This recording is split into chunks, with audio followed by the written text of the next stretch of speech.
Hi, afternoon, welcome back. I know it's been about 9 months, that's a long time, since I last spoke with you, but I have been doing a lot of different kind of bindings and still playing around with one of my favorite categories, Limp bindings, or non-adhesive bindings. And I went down some very interesting rabbit holes with this. When last we spoke, I had done a series of Limp vellum bindings, and this was one of them, based on my copying out a copy of Pride and Prejudice. And I had so much fun doing that that I wanted to do my second favorite, Jane Austen, which was Sense and Sensibility. And you will see that there's a couple of things that are quite different here. Number one, this one had a double support here, two thongs here, and this is a single, so the little band is thinner. I did some embroidery on the spine before I connected the text block into the cover, and I did a little bit different end band with just doing a primary end band with some colored linen thread that matches this embroidery on the side. It still has the same closures. The other big difference is if this was some parchment or vellum that was goat, and this, it's a finer grain, darker color, thicker, you can kind of hear it almost that this is thicker, deer vellum that they had at Pergamena, and I was kind of fascinated with something that was a little bit different. And then I had a little piece left over at the bottom, and I didn't want to waste it, so I made a little book. And this is very flexible, easy to carry around. I thought, you know, that's a great travel journal size, so probably going to do more with that. But the other thing that I had here was an end of the hide where the animal had been shot. This is buckshot holes. Not very pleasant to think about, but they get some of their deer from hunters in the area. And I used it because there was just barely enough to do DAS bookbindings, Limp vellum, with a rigid spine plate. And I followed right along with his video to do this and included doing the packing. Each one of these lines here represents two signatures sewn in to that set of holes. So it's a little bit different kind of binding. It gives pretty tight spacing here with the signatures. So it's a little bit different structure, but it was a lot of fun. Well, I showed these books to my instructor that had originally taught me Limp vellum binding, and Kevin Auer, A-U-E-R, at Austin Book Arts Center, said, well, now Sheila, you need to investigate some more because there's some interesting people out there. So he told me about Chela Metzger, and that led me to Pamela Spitzmueller, and I can't say her name, Schönborn. And these three ladies had done a lot with different kinds of Limp bindings. The most interesting one to me was the one by Chela, and she is a member of the Guild of Bookworkers, and you can find her video on VIMEO, V-I-M-E-O, however you say that. You have to pay for it, but man, is it worthwhile. And what you learn to do with that is another Limp structure, and it's called a stationary binding or stationer's binding. And they were used for people to keep accounts in. And this is totally different in some regards. This one is, particularly, because what this one is you create a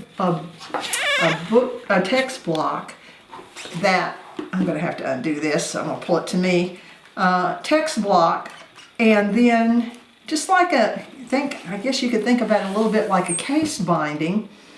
After it is constructed, sewn on leather supports, You then tacket it to the spine. It's not sewn to the spine. This cover could completely come off if these were undone, because they're just slipped underneath these support areas, the sewing there, and attached. They were decorated.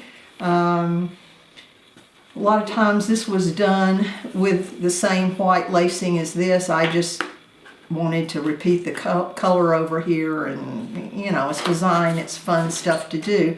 And I practiced a lot of the different lacing patterns that Chela showed and that were shown in other articles on stationer's bindings. Led me to another rabbit hole, which is learning to make clamshell boxes to protect these little puppies in. Well, Chela also said, well, you know, they didn't just use vellum, they used leather. And I had never done a buckle. I'd never done any of this, so bear with me. It's not wonderful, but it was fun. The leather generally had blind tooling. I don't know if you can see that very well if the light hits it. And so I practiced my blind tooling on there and these other parts of the book. She also, Chela showed how to do this scalloped edging, which was not easy, but fun, and lined the leather with some very strong paper, and I just picked out something I had on hand that I don't even know where I got it. Sorry about that. But you did have turn-ins on this that were glued down to that strong paper.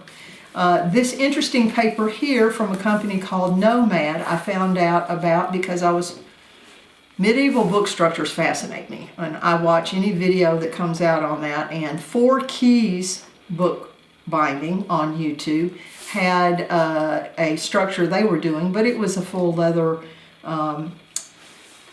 laced on boards binding. But he was checking out this paper and demonstrating what all you could do, because it feels kind of rough, it's kind of ragged, it's handmade paper, but it took pencil and colored pencil and things that I use very well. And he recommended that might be a good paper to use if you were doing medieval style bindings and wanted something that looked old. So that is a paper that you can look up and recommend, and you can see what he's doing on YouTube. And then, well, you know, you keep going. This is another one of the rigid spine details, and it comes, the way I got on this little rabbit hole was I found this article here, and I also found in Keith Smith's books, this is volume 1, this reference to the medieval structures, and it mentioned Pamela Spitzmueller. So it showed some of the binding styles, and I thought, well, you know, that'll be a heap of fun to try to do all of that. The interesting part about this is that the long stitches are inside the signatures, and the only thing on the outside are chain stitches, and you have chain stitches here, here, here, and here that are connected to the signatures, and then you have decorative chain stitches in between that are only sewn onto this supportive plate. And that was an interesting little fun thing to all work out. I can tell you some of the things that really helped me was I used, and I think it'll show up here better on something darker, yeah. I used this mechanics graph paper that's 1/8 inch.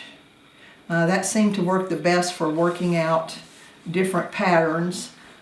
Took the height of my paper, marked up intervals that looked pleasing, and then punched out where I would be sewing through to kind of see that I was going to have enough space between areas where I wouldn't have a tear out.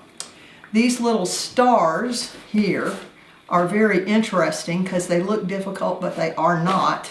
And they are based on taking a circular piece, and let me tell you, those little punches that you used for different crafting things, you can do different sizes of these puppies. But all you do is you fold it in half, open it, fold it in half, then you take each of those half marks and put them together, and you end up with 8 spokes. You use a compass and draw, or you take a smaller circle that you've punched out and you draw an inner circle, and the holes are there, and then the holes are on the outside of this to hold this patch down. But it's a real easy sewing thing, a real easy pattern to create, and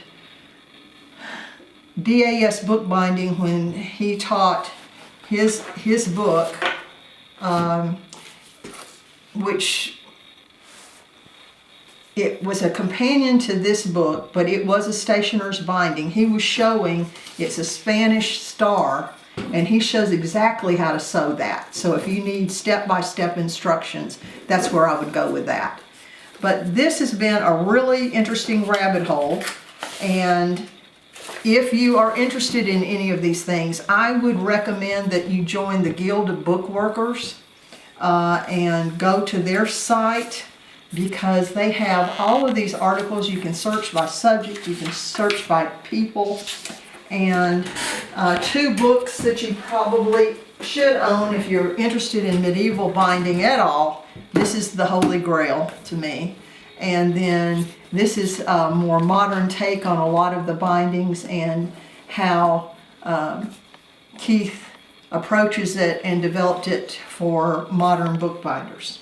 So I hope you enjoyed this little rabbit hole I've been exploring, and I'll see you next time.